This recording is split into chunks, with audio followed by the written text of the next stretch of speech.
Welcome. Good morning. We are on day 10 of the Abundance Book with John Randolph Price. This is also known as the Prosperity Plan. It is 40 days of just shifting your mindset around abundance, which also shifts your mindset around wealth. And we have finally completed one cycle. So it's 10 statements. That's the first cycle. Now, when we start again tomorrow, we're starting with the first statement all over again. So we repeat the statements. The statement for today is,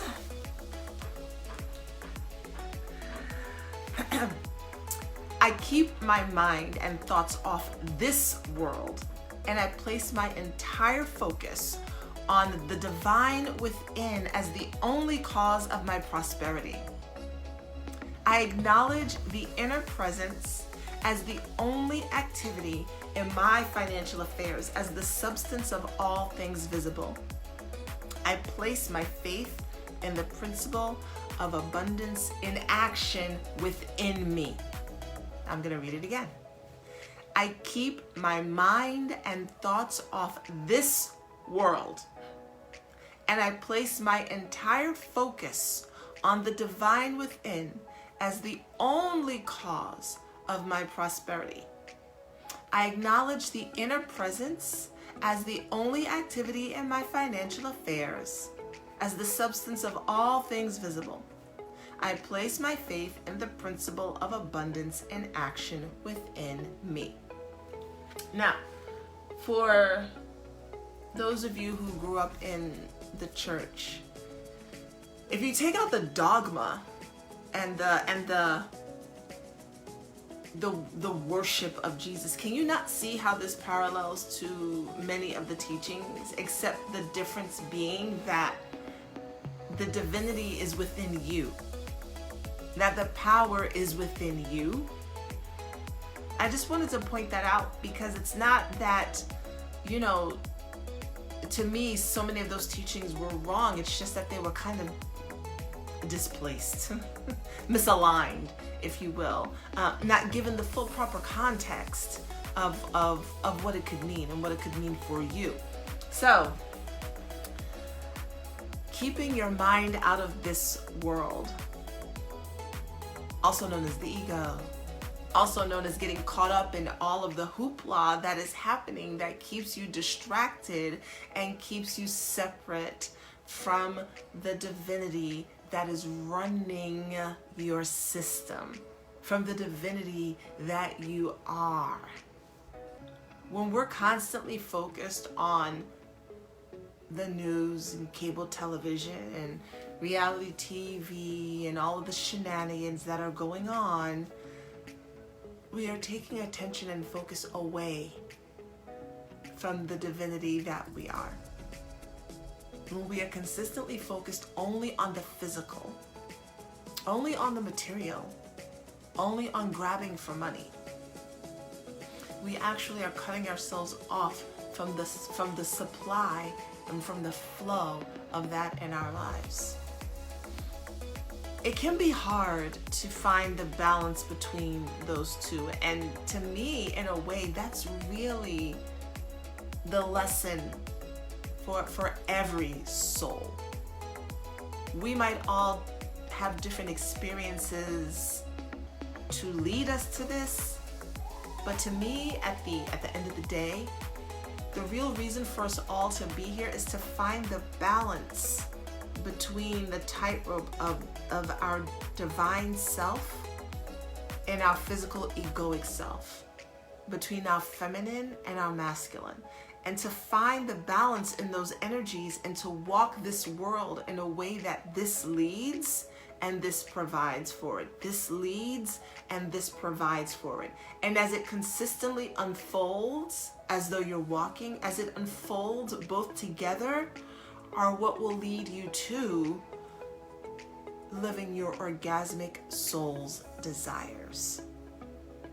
And that is always my personal, if I had a goal for anyone who hears me, who watches me, who works with me, is that you live from your orgasmic soul's desires, that your life feels that turned on and that aroused because you are in lockstep with the divine within you, and the divinity within you has your purpose, and the ego and your physical self has the map, and together you're creating one hell of a fucking good life.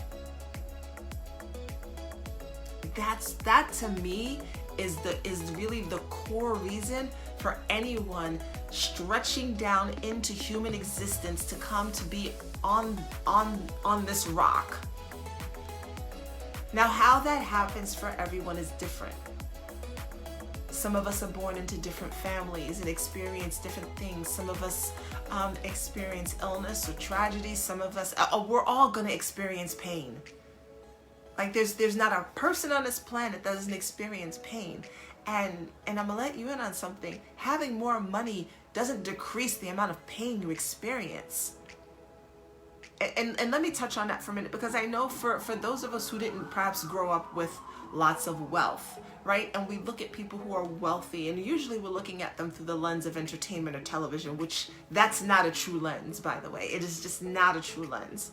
Case in point, if you haven't, I'm going to actually watch it. Paris Hilton did a show about herself. And it was intriguing to me because she admits that the persona she created wasn't even her, but that she felt the need to live that persona, right? Because this is not what was expected for her, of her. So for those of you who think that, well, if I have more money somehow, then it will be easier. There's still the same lessons to learn. So imagine that you have wealth, but you have a child who has an illness that your money can't buy a cure for. It doesn't matter what doctor you go to. It doesn't matter if you go to Switzerland. It doesn't matter if you go to the Amazon. You have money to fly all over the world, to do all the things, and your child, for whatever that reason is still leaving this earth. What you're still going to experience pain. And perhaps for that person, imagine the anguish of knowing that you have all of these resources and it still could not save that life. Same pain as someone who might be having a similar experience. The resources could, but they don't have them. And I put that out there because the field is level for all of us. It's level for all of us. You're looking at this world. It says, get your mind out of this world. The field is level for every human being. I know some of y'all got real mad that I just said that. I know that there are systems put in place to attempt to keep people out of places and spaces. I know that. I'm not speaking from the physical standpoint. This is what I'm talking about, the balance. From a spiritual standpoint, and we have to start incorporating that in. We live too much in this world. From a spiritual standpoint, we are all on the same playing field. We are all born out of a vagina, and we are all going to die. There's no one here who is exempt from that. What happens in the middle, that's what makes the difference. But this is how we all came in, and this is how we are all leaving. We are all on the same playing field. We all bleed. Our lives are all going to end in this realm. So if you took your mind and your ego off of the thoughts of this world, as is suggested in this last phase, the phrase that you keep your mind and your feeling thoughts out of this world, and you begin to place your trust in the abundance and the divinity that you are. If you did that, what would your life look like? If you weren't constantly worrying about the systems that you think you have to overcome, and you instead relied on the inner divine source that is you, what would your life look like? I didn't say ignore the systems. But what if that was no longer your focus? And what if the focus was instead the knowing and the acknowledgement that you are creator, you are divinity, you are divine, you are powerful? If your focus shifted there, and from that place you began to approach your life, what would it look like?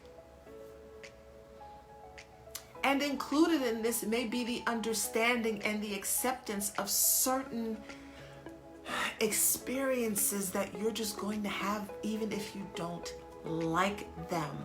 You didn't come here to this earth to like everything. You didn't come here, like I said before, to only experience joy.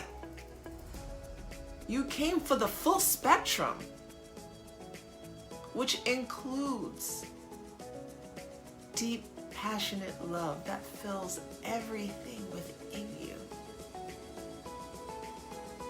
and heartbreak. Joy that lights your body up and makes you feel like you are one with everything, and gut-wrenching pain that has you doubled over in the middle of the night. That is all going to be a part of your experience. There's no escape from that. Your money won't save you from that. That's not the focus. So if you accept that there's no way to escape feeling uncomfortable, there's no way to escape feeling any pain, and that that's going to be a part of your existence, when it comes to you, the pain and the uncomfortability, you can breathe and ride the wave in a slightly different way, knowing and understanding that as much as you wish this might not have been, this is part of your experience. And I say all that to say, if you can understand that, and if you can accept that, in whatever form that pain took, whatever the story is behind that pain, right? For full transparency, you guys know I've been homeless. I've escaped literally attempted rape 3 times. I have been sexually assaulted. I've had some experiences. I've had my life threatened. I've had times when I thought I was going to die. Do you know what it feels like to know that you're going to die? And the amount of the resolute peace that has to come over you in that moment when you're like, oh wow, this is it. Huh. Okay. All right. I've had some experiences.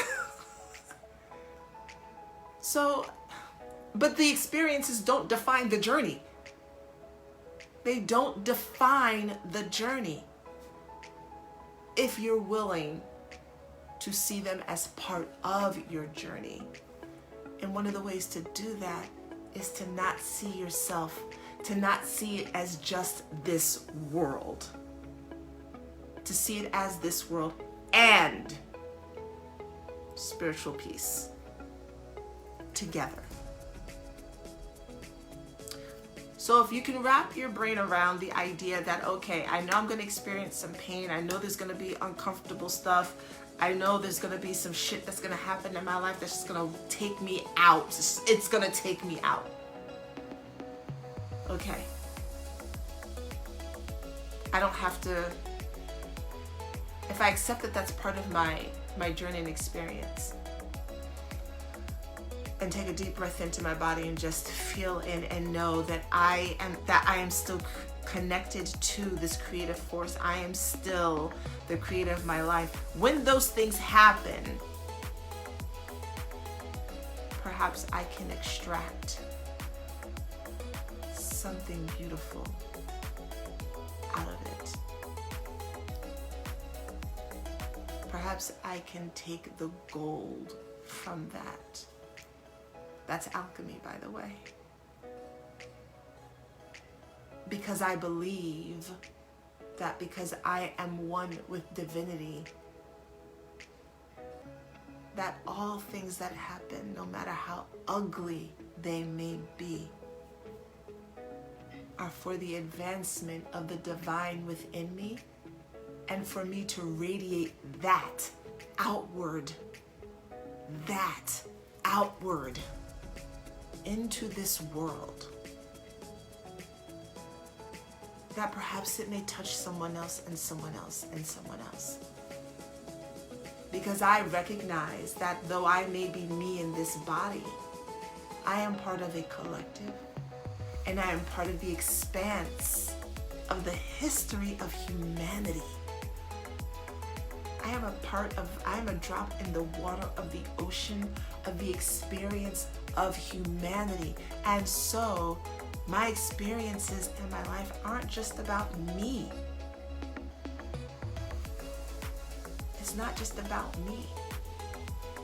And if I keep my mind and thoughts off this world, and I live in my spaciousness and my infinite expanse of abundance,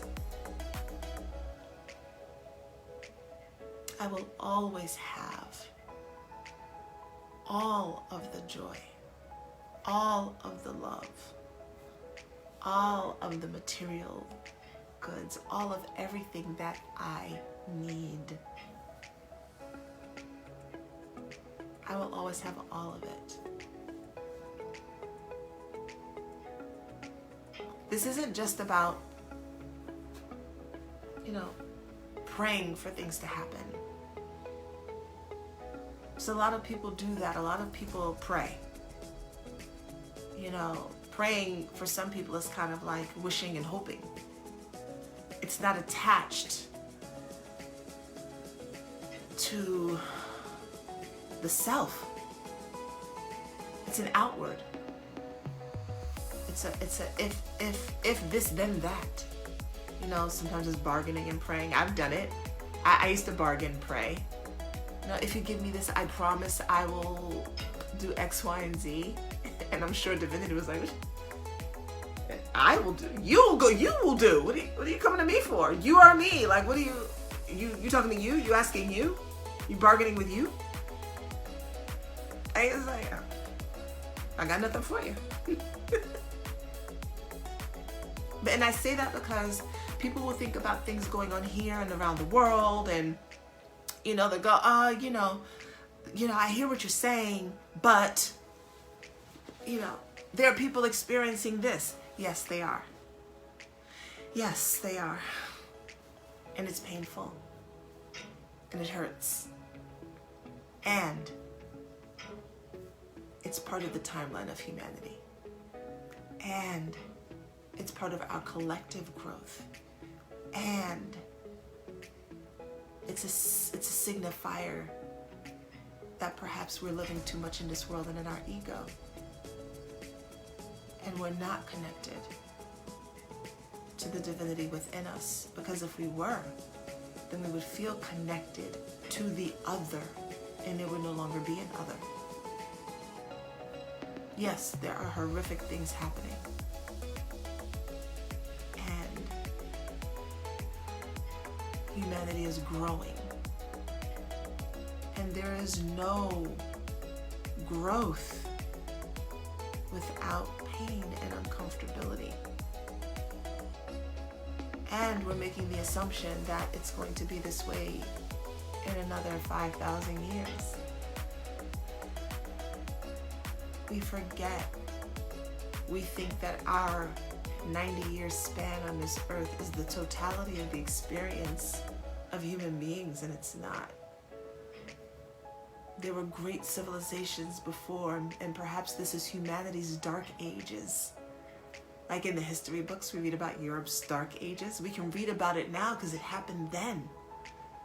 Do you think at that time they were thinking it was going to be over and someone was going to read about it later? There will be a return to these things. You might not see it. I might not see it. But I want you to trust and believe that if you are connected to the divinity within you, that all will be provided for you. And if you stay in that flow and radiate that outward, you're adding to the shift of the collective consciousness. And by doing that, you're adding to the shift of humanity. Especially if you have children.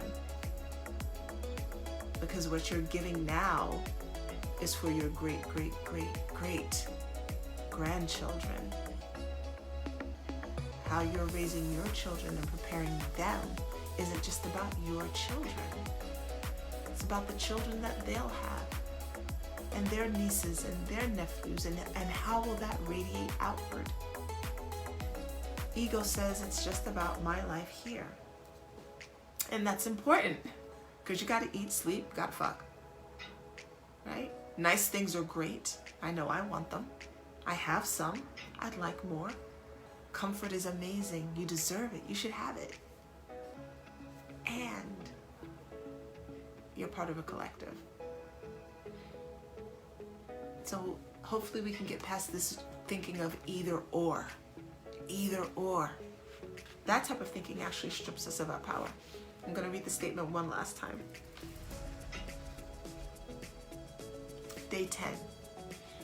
I keep my mind and thoughts off this world, and I place my entire focus on divinity within as the only cause of my prosperity. I acknowledge the inner presence as the only activity in my financial affairs, as the substance of all things visible. I place my faith in the principle of abundance in action within me. So I know I went a little off the topic of financial abundance, but that's because I believe that it's all connected and it's all interrelated. I don't see how you disconnect. When you disconnect your finances from your spiritual life, well, we know what happens. We can see it in the world. So to me, it's all interrelated and connected. That is it for today. It is Saturday. I'm going to relax today. That's it. Thank you for joining. Thank you for watching the replay. Thank you for checking it out on the YouTube. I appreciate you. I'll be back tomorrow. We start all over again with statement number 1, but this time we're going to add some pieces to it. We're going to add in some sex. We're going to add in some health. We're going to add in some other portions. You know me, I'm going to just let spirit lead me, but I know it's going to get sexy and it's going to get sexual. So if you are only here for the spiritual part, thank you. I appreciate you. If you're okay with getting racy and juicy, I will see you tomorrow. Bye.